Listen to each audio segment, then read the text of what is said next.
Now it's time to start a discussion about classes and objects, and we're also going to talk about what is object-oriented programming.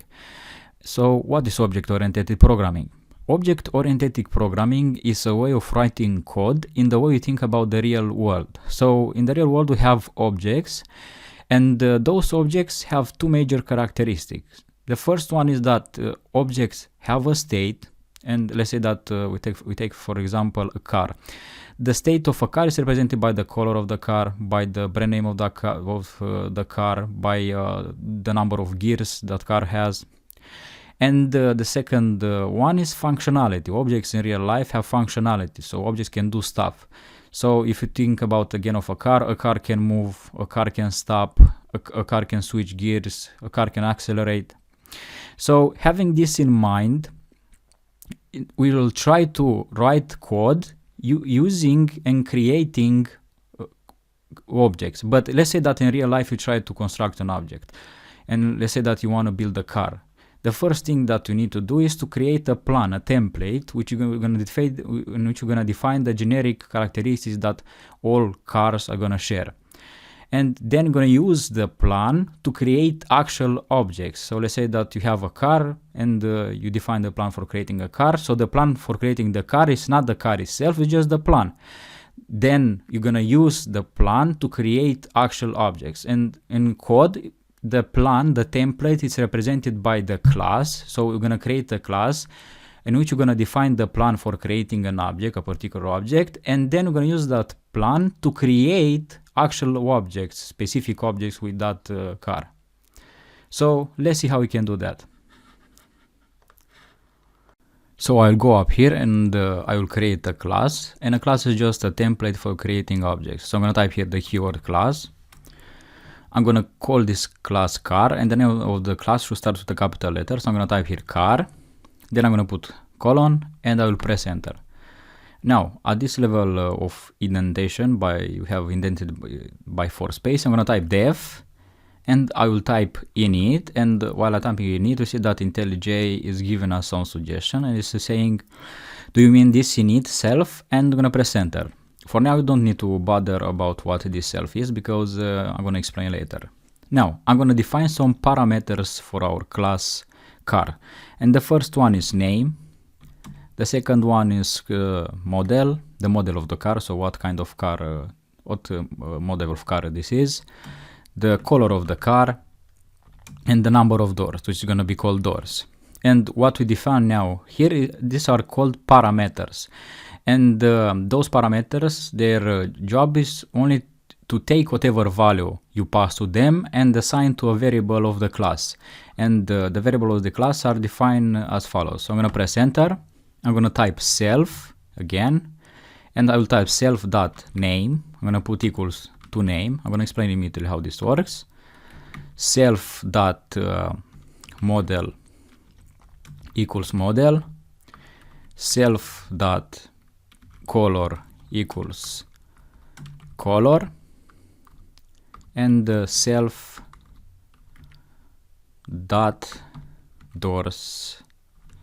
equals doors. Now, this is called a constructor, and as the name implies, the constructor is used to create actual objects. So when you will create an object, the value that are going to be passed to the name, to the model, and to the color, those are only parameters. Their only job is to take whatever value you pass to them and assign to the variable of the class.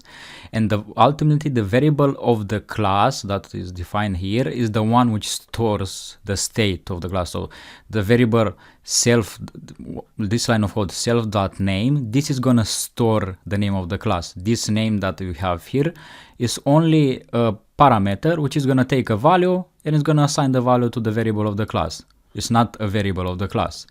And you probably saw that when I type here name, as you can see, we have P for parameter, meaning that that is a parameter, and it's not, as you'll see, the variables that we define on the left here are called fields. I'm going to show you how, I'm going to show you that later. So I'll type here name.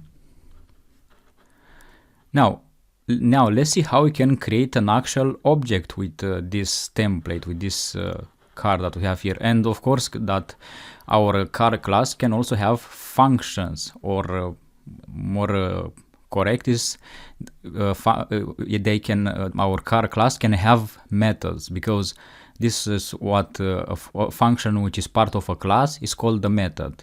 So it's basically a function, but it's part of a class, and we call it a method. Now I will go at the start here, and I will type here let's say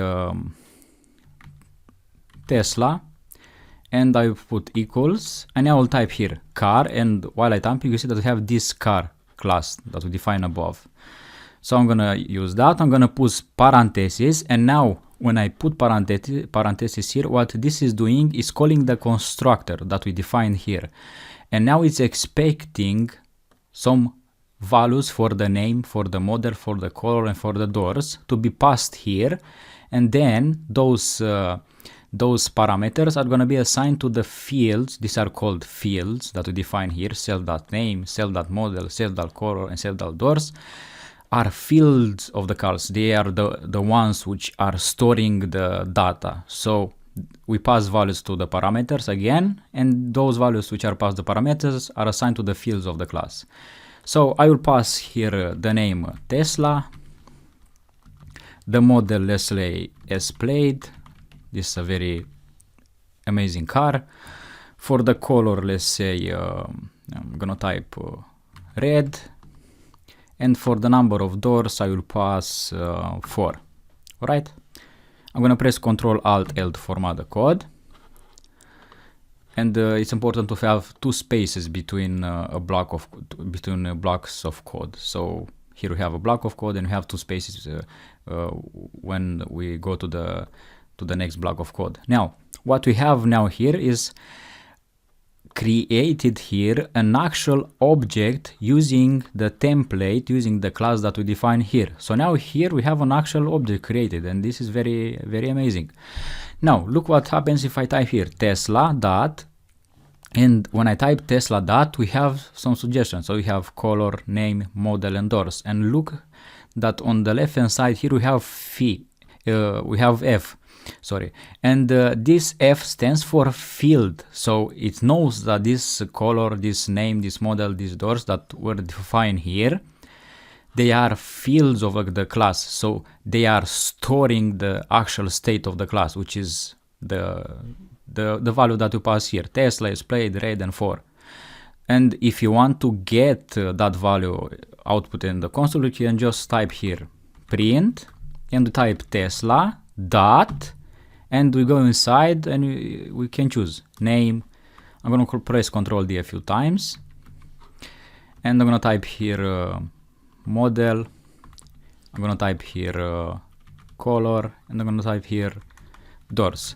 So now those fields which are storing the data of our car class Tesla that we created here, and this is called the constructor, those parentheses that we have here, because we are constructing the object here. This is why it's called constructor. Now those fields that we have here, that we are calling here on the object Tesla, those fields are gonna have the values that we passed in the constructor. So now if you run this code, you'll get Tesla, S-Plate, red, and the doors, the number of doors 4. So this is how you can create an object using a class. So the class is the template. You define the generic plan of all the characteristics that are going to be shared among all the classes, and then you create an actual object, object with that template. Now let's create another object using our class. So I'm going to go down here. I'm going to type Ford. I'm going to put equals. I'm going to type car, our class. And now I'm going to pass some values to the parameters, to the constructor. So I'm going to type here for the name Ford, model Mustang, the color, let's say green, and doors, let's say that we have 2. I'm going to press enter. Now we created a second object using our class, and we pass for the fields. We pass first for the parameters the value of Ford, Mustang, green, and 2, and those values are going to be assigned to the fields name, model, call, and doors. So now if I output the value of the fields in the console for the second object, Ford, I'm going to copy that code and I'm going to change from Tesla to Ford, because now you are calling the fields of the Ford object that we created. So I'm going to type here Ford, also Ford here, to call the fields on the second object. Now if you run this, let's actually add a space here. So let's add the print and the /n, quotation marks, /n. Now if you run this, now we get Tesla is played red. This is from the first object. And then we get Ford, Mustang, and green. And this is from the second object. Now, we can also add functionality. So we can have functions which are going to be shared among all the objects that we're going to create. And we can go here at this level of indentation, because that level of indentation, that means you are inside the block of the car class. I'm going to type def. I'm going to create a function called move. And we have automatically added this self. And I'm going to go at the end here where we have this column. I'm going to press enter and I'm going to type here print. And we're going to say self dot name, so the name of the car, plus we're going to concatenate some string here, is moving. That. Then I'm going to create another function here. So I'm going to type here def stop, and this function is going to stop the car. We put parentheses and we have the self again added automatically. I'm going to press enter. I'm going to add the print here, and we're going to say self dot name plus the text. I'm going to say has stopped. And this self.name is going to be replaced by the particular value of each object. So let's press now an enter here to have two spaces, because you need to have two spaces between blocks of code. So I'm going to press enter to have two spaces, and now the underline disappeared. Now, if I go here and I type here Tesla dot move and Tesla dot stop, and I will go down here also to call the function now for the second object. On the second object, Ford dot move not model, and Ford dot stop. Now, if we run this code, we get first Tesla is played red for, and then we have the function Tesla is moving, Tesla has stopped, because now those functions are called on this particular object that we created here, which has for its fields name has the value Tesla. So when this function is going to be called on this object, it's going to use that value of the field. So it's going to use self.name, it's going to be Tesla is moving. Then we have Tesla.stop, and that is going to, again, is going to use the particular value passed for this object.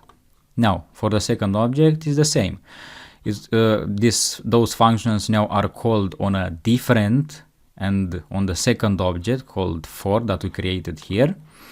And the particular values for the name, the particular value for the name is going to be Ford, because now we're calling the function on the Ford object that we created, which has the name Ford, the model Mustang, the color green, and the number of doors too. So this is our discussion about classes and objects, and see you in the next video.